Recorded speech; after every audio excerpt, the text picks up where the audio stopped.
banyak sisi lain dari Gubernur DKI Jakarta, Pak Ahok.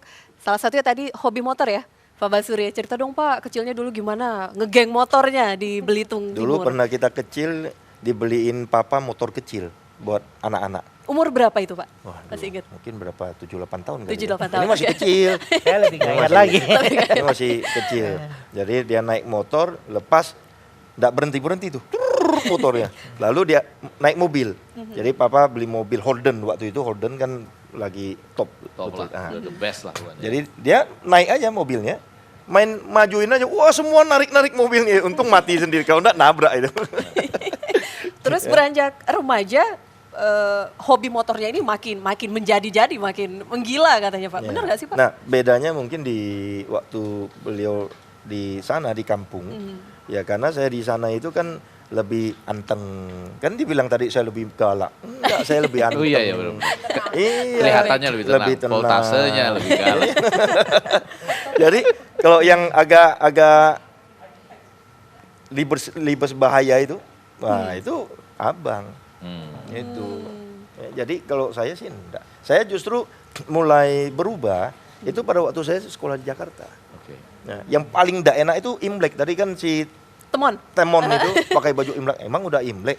kecepatan. Ya, kecepatan. Saya juga bingung tanggal Imleknya kapan. Ya. Jadi kalau Imlek itu saya mesti ngekor abang. Karena dia selalu yang dapat duit lebih banyak. Karena dia tahu si A ini mesti dipanggil siapa. Saya tuh enggak pernah tahu. Saya mesti ngekor dia. Kalau kecepatan, lost saya. Wah, ilmu politiknya udah jalan dari kecil.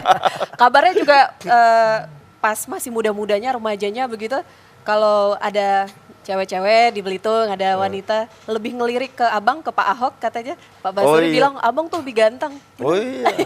Ya abang kan dia otomatis ya karena dia lebih dewasa. Saya selalu bilang begini, waktu bikin anak pertama itu kan lagi semangat tuh. Wah, hasilnya bagus, tinggi. Anak pertama, siap. Anak kedua, semangat turun hasilnya kayak begini. Tapi kalau ditanya sama abang Ahok, lain.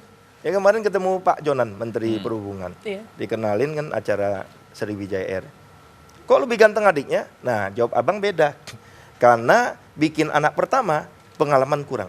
Anak kedua sudah bisa nyocokin. Nah hasilnya kayak begini. Nah, bingung juga gitu.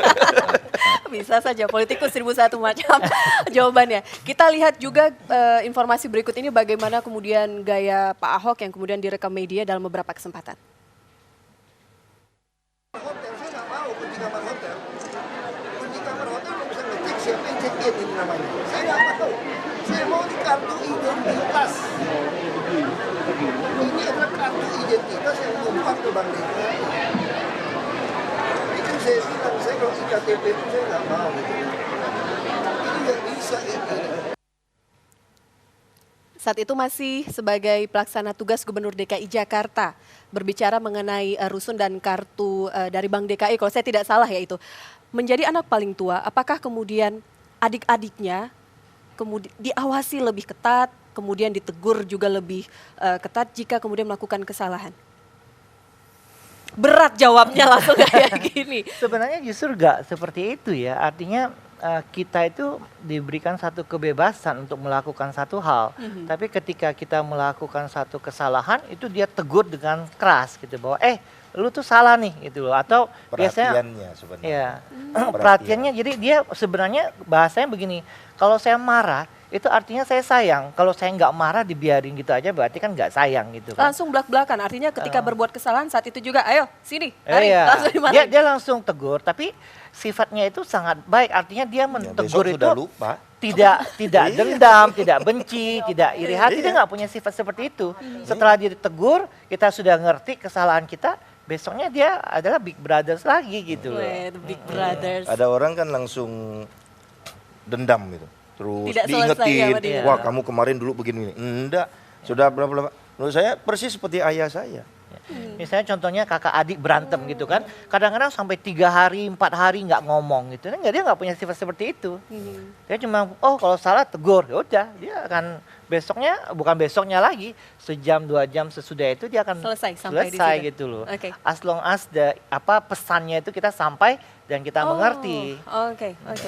Baik, saya ke Anda dulu. Melihat gaya Pak Ahok, melihat cerita dari keluarga, efektif tidak gaya kepemimpinan Pak Ahok seperti ini di Jakarta? Ya lagi-lagi saya ingin mengatakan mungkin pada saat ini ilmu komunikasi politik 3 tahun ini di dunia mengatakan yang paling menonjol itu, ini juga menjelaskan kenapa Jokowi menang jadi presiden dan sebagainya, karakter. Yang kedua itu keterlibatan emosional orang yang melihatnya, sama yang ketiga cara-cara yang relatif pendek-pendek tapi menghibur. Nah, ketiga hal ini kalau digabung itu yang akan terjadi, yaitu ada orang yang berusaha mengatakan prinsipnya apa dulu. Yang pertama tadi, saya bekerja.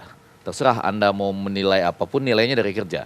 Jangan lihat gaya saya, jangan lihat cara bicara saya. Lalu yang kedua, yang sering dikemukakan pada ujungnya, saya sudah mewakafkan hidup saya. Terserah, bisa mati sekarang, bisa mati besok, Anda mau menghadapi pakai apa. Ya walaupun jaga-jaga sering bilang saya juga pakai pistol apa segala macam.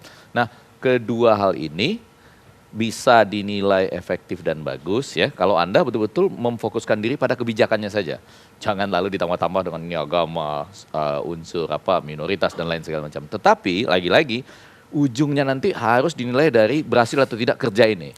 Jadi kalau nanti Februari 2015 ternyata banjir kita lebih besar, itu agak bermasalah ini. Baik. Jadi yang disenangi itu, ya keterlibatan emosi, kekaguman karena karakter yang begini, ternyata enggak 2015 Februari banjir kami sama, atau macet kami enggak terlalu berubah. Nah di situ mulai merasa enggak juga ya kekaguman selama ini ternyata agak berbau hiperrealitasnya misalnya begitu. Baik, Mbak Popi ada analisa lain mungkin dari penjelasan keluarga, dari analisa Bang Ege, mungkin ada sisi lain yang bisa terbaca? Ya sebenarnya kalau lihat dari kepribadiannya ya, saya juga ada beberapa kali ketemu sama Pak Ahok. Yang digambarkan adalah sosok dari dari keluarga. Dia terbentuk, Pak Ahok ini terbentuk dari sebagai seorang abang atau orang tertua, kakak tertua, yang mengadop peran ayah. Dia total mengambil peran ayah sehingga mekanisme atau kepribadiannya diaplikasikan langsung gitu loh. Maka tadi sempat dikatakan persis seperti ayah. Jadi tegas. Saya melihat di sini sebenarnya adalah adanya kepribadian walaupun emosinya memang ada tidak stabil dalam hal ini, tapi tujuannya adalah positif. Cuma cara mengkomunikasikannya ini yang harus memang sedikit lebih perbaiki. Tapi kita ngelihat state-nya orang Indonesia, orang Jakarta lebih tepatnya. Keadaan Jakarta ini seperti apa? Sehingga lebih cocok kepribadian pemimpin seperti apa gitu. Nah, kalau misalnya di Jogja, metode seperti ini udah habis gitu kan. Tapi kalau di Jakarta memang butuh yang emang butuh seperti itu dan herannya masyarakat kok menyukai ya. Gitu mungkin agak sedikit unik tadi yang seperti disampaikan bahwa sesuatu yang berbeda itu akan lebih cenderung masuk ke dalam mindset ya, ke bawah pikiran sadar gitu loh. Nah ini yang memang tidak dimiliki oleh orang lain dan itu yang lebih mudah lekat gitu. Padahal pada saat saya berbicara, pada saat diskusi dengan beliau mengatakan, aku sebulan-bulan ini kayaknya udah berkurang marah deh gitu. Artinya aku udah mengalami pengurangan nih marahnya nih, udah gitu-gitu. Walaupun sebenarnya pada saat tidak marah dia bukan dirinya. Tapi ini bukan marah menurut saya, asertif. Apa asertif itu penjelasan lebih lengkap ya. Saya harus tahan dulu Anda, kami kembali saat lagi. Tetap bersama kami di Gestur.